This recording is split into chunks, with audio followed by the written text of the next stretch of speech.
Oi pessoal, bem-vindos ao nosso programa Viver Mais, porque o importante é a gente viver com mais saúde, com mais alegria, com mais leveza, com mais bem-estar. E hoje eu começo com um recadinho especial para você.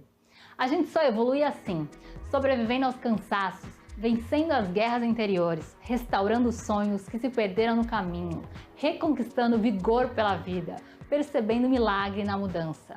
Transformar-se requer paciência e cuidado consigo mesmo. O tempo se encarrega de colocar algumas coisas no lugar. Você se sente mal nesse momento? Se sente triste, irritado? Isso vai passar. Se sente bem? Sente que o mundo finalmente te compreende? Sente que sabe todas as respostas? O tempo é seu aliado e se nada acontecer, só espere. A vida é uma constante evolução, nada é permanente. E o importante é caminhar firme e confiante no melhor sempre. Bom, e hoje o nosso programa está muito interessante. Eu tenho certeza que vocês vão adorar. Então fica aí, que é já já. Bom, e hoje eu vou conversar com o Dr. Maurício Abrão. Ele é ginecologista, médico especialista em endometriose. Ele é professor da USP, inclusive.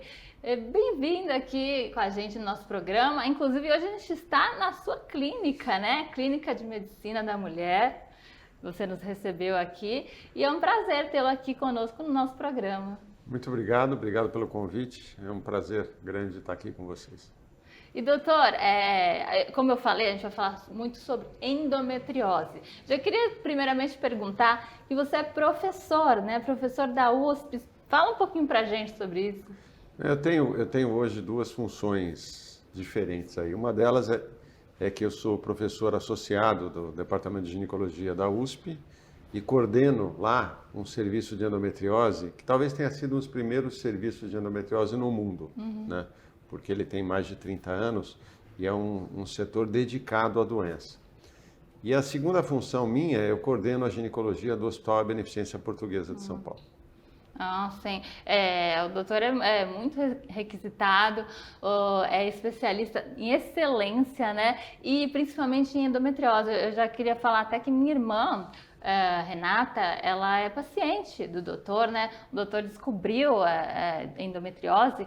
As mulheres precisam, né, saber. Tem muita gente que não sabe, né? Que às vezes não sabe o diagnóstico. E eu já vou te perguntar, agradecer, né, o tratamento com a minha irmã e te perguntar o que é primeiramente a endometriose. Para falar o que é endometriose, a gente precisa dar um passinho atrás e explicar o que é endométrio. O útero tem a forma de uma pera invertida, né? O útero é um músculo. Ele contrai para expulsar a menstruação, ele contrai para num trabalho de parto. E esse músculo tem na sua cavidade um tecido que chama endométrio.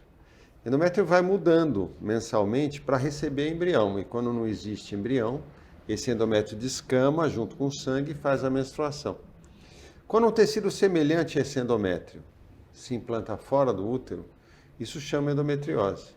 Ele pode se implantar nos ovários, no tecido que reveste a cavidade abdominal, que chama peritônio.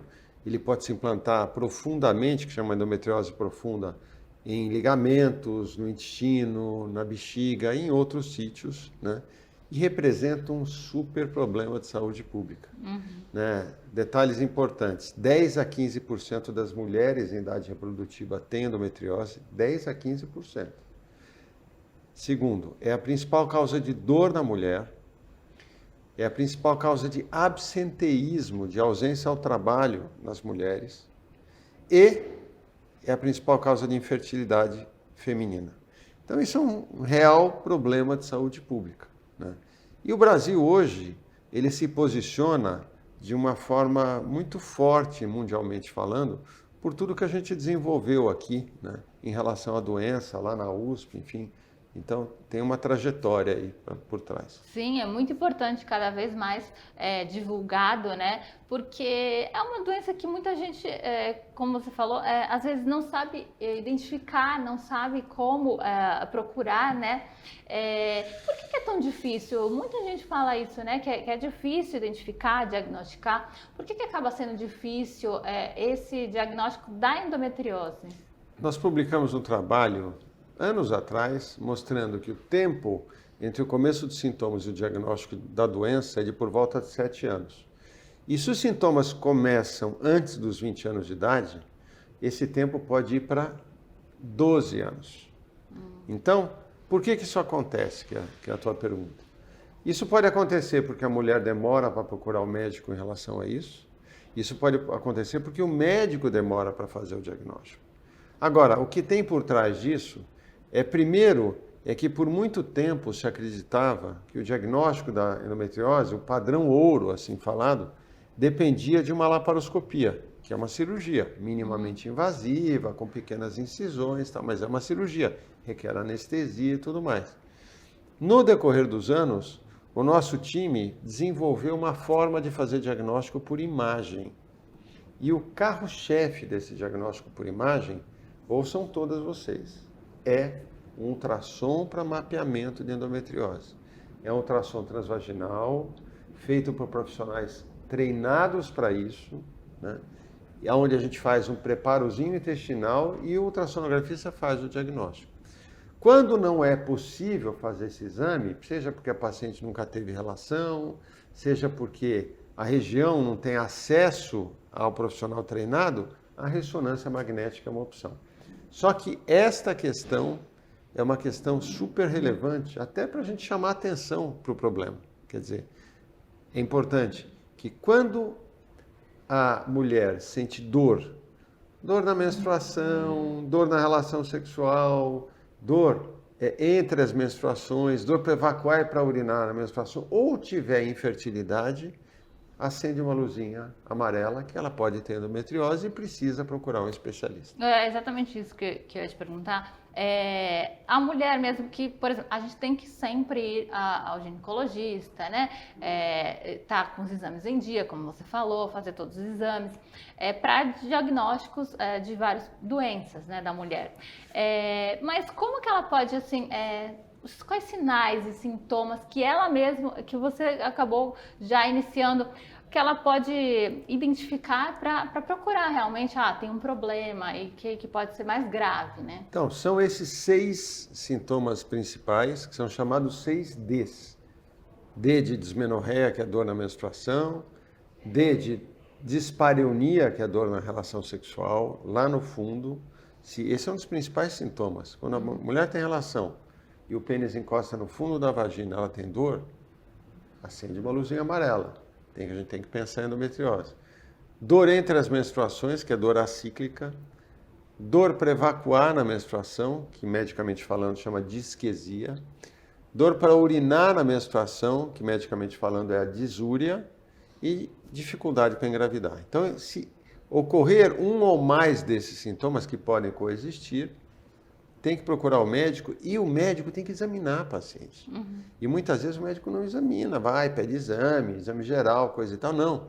O começo do raciocínio clínico parte de um exame clínico.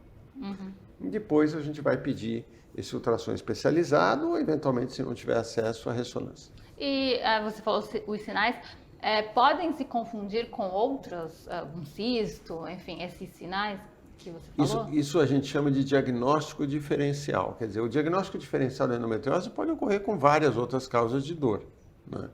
Mas se a gente juntar os pedacinhos dos sintomas junto com o diagnóstico por imagem, é fácil separar o joio do trigo. Então, mas obviamente a gente tem que fazer diagnóstico diferencial para doença do intestino irritável, infecção urinária, problemas para fazer outras causas de infertilidade, cistos de ovário, miomas, enfim, outras questões que uma boa avaliação clínica permite diferenciar. Sim, e por exemplo, existem mulheres que podem diagnosticar tardiamente e de repente ficar mais grave. Isso é importante também, você no início diagnosticar. E às vezes está já num estágio mais, por exemplo, avançado. Por isso que eu já ia te perguntar, o tratamento se envolve isso? Qual seria o tratamento para endometriose, tanto no início quanto mais tardio, né? A doença, obviamente, é progressiva, né? A velocidade dessa progressão varia muito de paciente para paciente. Tem situações que a progressão é mais rápida, tem situações que a progressão é mais lenta. Tem situações que ela é mais lenta, de repente acelera. Então, tudo isso é super importante para a gente considerar. E dentro dessa história, o que tem de relevante para isso? É super importante. Quer dizer, se a gente faz um diagnóstico clínico, faz um exame de imagem e esse exame de imagem mostra a presença da doença, a gente tem que decidir entre fazer tratamento clínico ou fazer tratamento cirúrgico, com a seguinte diferença. Tratar clinicamente, que é dar hormônio, pílula, DIU de progesterona, outras medicações, é tratar o sintoma, não é tratar a doença. Para tratar a doença, a gente tem que fazer uma laparoscopia. E essa laparoscopia nada mais é do que uma cirurgia chamada minimamente invasiva, onde a gente faz pequenos cortes, um no umbigo e 3 pequenininhos embaixo, e dentro desses pequenos cortes, a gente retira os focos da doença, que é chamada excisão, não é ablação. A ablação é só cauterizar a ponta do iceberg. Não, isso é excisão, quer dizer, tirar, né, os focos da doença que ali podem estar presentes. E aí, então, é sempre importante essa indicação da cirurgia? Por exemplo, é fundamental fazer ou tem paciente que não necessita entrar na cirurgia, né? Não é sempre que a cirurgia está indicada. E o bom médico é aquele que sabe indicar ou não indicar a cirurgia, né? Muitas vezes a cirurgia ela deve ser postergada, enfim, isso tem um detalhe importante, mas é importante fazer diagnóstico. E aí a gente vai estabelecer critérios. O critério da dor, o critério da não resposta à medicação hormonal para tratar sintoma e o critério eventualmente da dificuldade para engravidar na falha de 2 fertilizações in vitro, por exemplo. Então são critérios hoje que as evidências científicas permitem com que a gente olhe para os trabalhos publicados, muitos deles feitos aqui no Brasil, né? E para poder definir precisamente quando indicar ou não a cirurgia. Assim, você falou de engravidar, que eu acredito que é uma questão que muitas mulheres elas ficam em dúvida, né, em relação à própria endometriose. Quando se fala em endometriose, a gente lembra muito de engravidar, acho que com mais popular. E realmente é isso? Existe uma dificuldade grande de engravidar? Pode engravidar se fizer o tratamento? Às vezes é difícil. Explica um pouco para a gente, que eu acho que muita gente tem essa dúvida. Não, se por um lado a endometriose é a principal causa de infertilidade, por outro lado, eu costumo dizer que as chances da mulher ser mãe com endometriose são grandes desde que ela seja bem tratada. Então, por que são grandes? Porque a gente tem que mirar, né, que é óbvio que tem várias causas da endometriose causar infertilidade. Tem problemas de aderências, problemas de obstrução tubária, problemas ovulatórios, problemas até que se a mulher engravida, ela tem maior chance de abortar. Então, tudo isso a gente tem que botar na conta.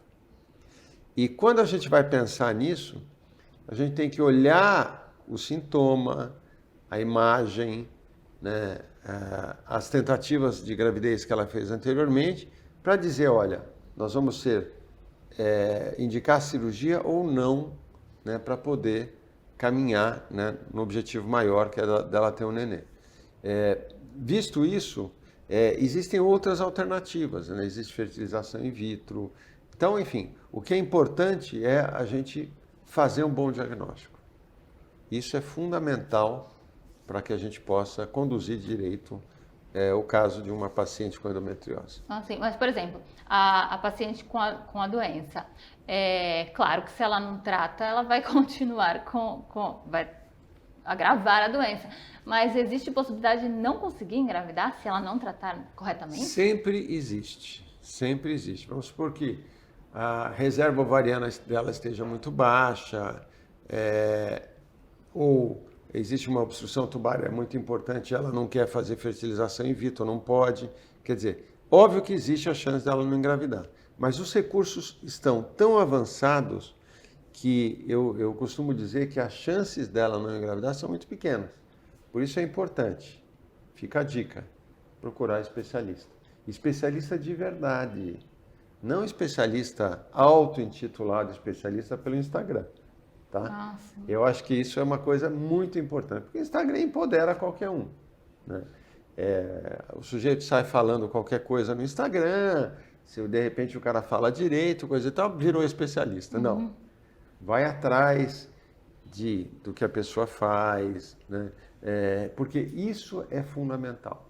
Né? Quer dizer, tratar direito a paciente, porque cada tratamento mal feito dificulta o êxito maior lá na frente, tanto no ponto de vista da dor quanto da infertilidade.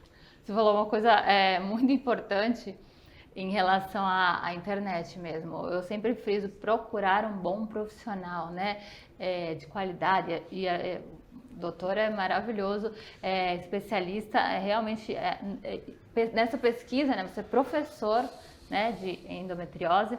E realmente a internet está cheia, né? As pessoas se enganam muito, né, com números de seguidores. Às vezes a pessoa é mais marketing do que propriamente doutor. Então a gente tem que é muito bom frisar essa parte, doutor. E voltando também a só um detalhe interessante. Recentemente até a gente teve a curiosidade. Eu tenho recebido muitas pacientes que procura pela inteligência artificial ChatGPT. Vai para o ChatGPT e digita melhor especialista em endometriose. Né? Esses critérios ainda são melhores do que o Google ou o Instagram.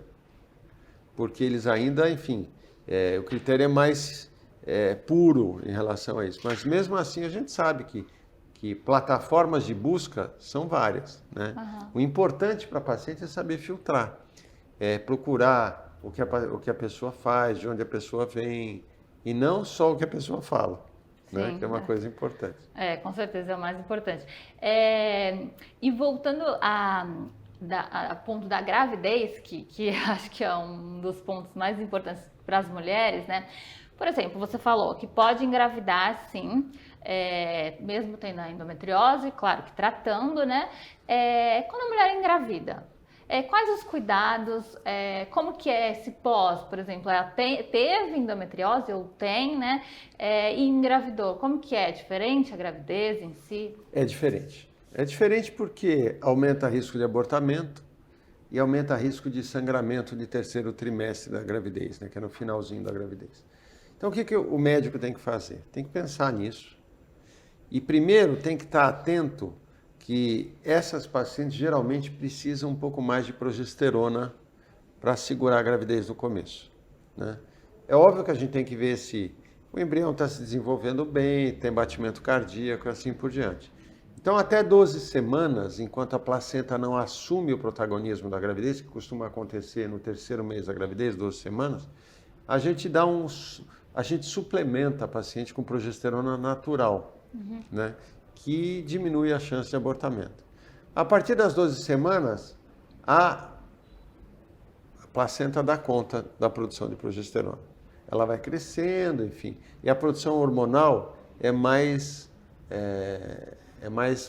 tranquila em relação a isso. O que a gente tem que olhar para o terceiro trimestre, as 12 últimas semanas de gravidez, que também existe um aumento de chance de descolamento de placenta prematura, ruptura prematura das membranas, né, amnióticas. Então, quando isso acontece, né, o que a gente sempre tem que lembrar é que se a paciente tem endometriose, é trazer ela para perto, fazer exames com frequência, né, e pedir para ela ter contato com o médico, né, ou com a médica logo se tiver algum problema, né, algum sintoma. Sim, é importante ter sempre, já que teve esse problema, né, um acompanhamento. E aí acaba sendo, como qualquer outra, a porcentagem de poder engravidar é relativamente normal, né? Se ela realmente se tratar, se cuidar. Se ela for bem tratada, de forma completa, cirurgia completa, ou, enfim, e não tiver obstrução tubar, as chances são muito boas. Óbvio que depende, de novo, né, da reserva ovariana. Né? Porque mulheres que têm endometriose podem ter a reserva ovariana um pouquinho menor. E por isso que existem hoje exames para isso. Por isso que, outra dica interessante, né? Vale a pena vocês perguntarem para o seu médico, né, como eu posso avaliar a minha reserva ovariana. Existe um exame que chama hormônio antimileriano, que é um hormônio bem útil para essa situação, né? Que todas as vezes que eu vou tratar uma paciente e vejo que ele está baixo, eu tendo a até oferecer procedimentos do tipo congelamento de óvulo, essas coisas todas, né? Até antes de operar, quando precisar. E, por exemplo, a endometriose, ela é genética? A pessoa tem a predisposição? Ou quais são os indícios que a pessoa, de repente, pode vir? Por exemplo, o familiar, né, já teve. Existe isso? Existem outros fatores? Tem inúmeras teorias sobre a doença. E nenhuma isoladamente concluiu qual que é a real causa. Fala-se que o sistema imunológico exerce um papel muito importante. Falou-se muito tempo da menstruação retrógrada, e hoje isso tem sido um pouco questionado. Quando a mulher menstrua, elimina o endométrio, pode refluir o endométrio pelas tubas uterinas, elevando o endométrio para a cavidade abdominal. Fala-se de fatores genéticos, alteração no cromossomo 7, enfim, de portadores de endometriose. Existe o componente familiar. Então, dentro de todas essas teorias, o importante é a gente saber, mais do que isso, que quando se fala em endometriose, a gente fala em diferentes doenças. Porque acredita-se que uma doença de ovário, ela às vezes se comporta diferente do que uma doença profunda, do que uma doença peritoneal. E com o diagnóstico precoce, a gente consegue alinhar tudo e tratar direito ao paciente. Sim, se for o diagnóstico precoce, existe como prevenir? Não, né? Não tem como saber. O diagnóstico precoce é um tipo de prevenção que não é primária, né, mas é um tipo de prevenção para a doença, né? E uma das coisas que a gente tem feito muito nesse sentido de prevenção é estimular as adolescentes a procurar o especialista quando tem dor, né? Existe um fenômeno que chama gaslighting. Gaslighting, o que significa? É um termo em inglês que significa a paciente que não é ouvida pelo médico, né? Então, evitar esse gaslighting. Tem dor, procure especialista, né? Vai fazer os exames. Eu costumo dizer que uma das faixas etárias que eu mais gosto de tratar é adolescente, que a gente constrói castelo junto. Né? Vai fazendo um acompanhamento. Aliás, é isso que eu já ia te perguntar, sobre idade. Com a própria doença, a manifestação, enfim, existe uma idade, mais comum em pessoas mais da adolescência, pode se manifestar, ou é mais tardio também? Ela costuma acontecer desde a primeira até a última menstruação. Às vezes um pouco antes, às vezes um pouco depois, mas essa é a faixa etária mais prevalente desse tipo de doença. Você falou que pode acontecer até depois. Por exemplo, a pessoa pode não ter manifestado, ter filhos até de repente, e após isso ter a endometriose? É possível. É possível até depois da menopausa aparecer alguma coisa. Que apesar de ser uma doença hormônio dependente, às vezes a mulher na pós-menopausa, após a última menstruação, ela vai tratar a menopausa e aparece problema. Então tudo isso é possível. E por exemplo, e você indica também congelar os óvulos, né? Que a gente vai até no próximo programa conversar com o Dr. Paulo também, né? Que é especialista. É interessante também, né? Super. Isso é uma realidade maior, né? Não só para pacientes com endometriose, mulheres com mais de 30 anos que não vislumbram uma chance de engravidar logo, não é assim, procurem um médico. Avaliem a reserva ovariana e considerem a ideia de congelamento. Porque congelar óvulo é um seguro de vida para a paciente, né? Eu costumo dizer que é muito mais do que esse seguro de vida que a gente paga para quando morrer. Não, isso é seguro de morte. Seguro de vida é congelar óvulo, congelar eventualmente embrião, porque a tendência da mulher é engravidar cada vez mais tarde, né? Então ela tem que ter essa reserva. Sim. E, por exemplo, os pós-operatórios, como a gente falou até de cirurgia, até do próprio congelamento, os pós-operatórios de endometriose são relativamente tranquilos, né? A pessoa tem uma outra vida também, né? Como a cirurgia é minimamente invasiva, a tendência do pós-operatório ser tranquilo é bem melhor do que se fosse uma cirurgia aberta. Eu digo porque endometriose acaba tendo outra vida porque tem muita dor, né? A dor é uma característica. E a perspectiva de melhora é tão grande que para aquelas pacientes que sofrem durante muito tempo e de repente são operadas, eu costumo dizer que ela tem que se acostumar a não ter dor. É uma dor muito forte, né? É uma dor muito forte que de repente você tira, né? Sim. A gente tem que combater memória de dor, mas tudo isso faz parte do tratamento 360 graus que a gente tem que dar. Que é o que muito se fala de medicina integrativa, né? Mas é uma medicina que a gente faz há muitos anos, né? De integrar todos os pontinhos, né? Sim, é verdade. E aqui é muito importante que vocês fazem isso na Clínica de Medicina da Mulher, né? Tem todo um conjunto de médicos excelentes, né? Que a gente está entrevistando e está mostrando para vocês aqui. Obrigada por participar do nosso programa, esclarecer esse assunto tão importante, né? Que muitas mulheres conhecem, a gente está conhecendo cada vez mais, entendendo e sabendo procurar um médico para identificar que é o mais importante, né? Obrigada. Obrigado. Que volte mais vezes aqui para a gente conversar sobre outros assuntos também. Obrigado pela oportunidade. É isso. Então, passa o contato da clínica ou o seu, que você quiser, para quem quiser conhecer. Eu acho que o mais fácil, né, é mídia social, né? O meu Instagram pessoal, ele tem todos os links, né, que é o Dr. Maurício Abrão, ABRAO, né? E tem meu site também, né, que é o drmauricioabrão.com, sem o BR, drmauricioabrão.com. E lá tem todas as informações da clínica, da doença. É isso, então. Obrigada. Obrigado. E você, mulher, né? Se cuide desde sempre, né? Desde que você começa, né, a se tornar mulher, né? Que a sua saúde é muito importante e indique também para outras, porque a gente tem que sempre estar se cuidando para ficar com saúde, né? Para viver mais, é isso. Bom, e hoje a gente está encerrando esse nosso programa. Eu espero que vocês tenham gostado de tudo que a gente preparou para vocês. Obrigada sempre pelo carinho com a gente. Continuem mandando opiniões, sugestões, que é muito importante para a gente fazer um programa mais especial ainda para vocês. Está aqui nas nossas redes sociais para a gente interagir cada vez mais. E eu quero agradecer a parceria de sempre do Salão Espaço VIP, da minha cabeleireira Thaís, minha maquiadora Rafaela, que arrasam sempre na minha make e no meu cabelo.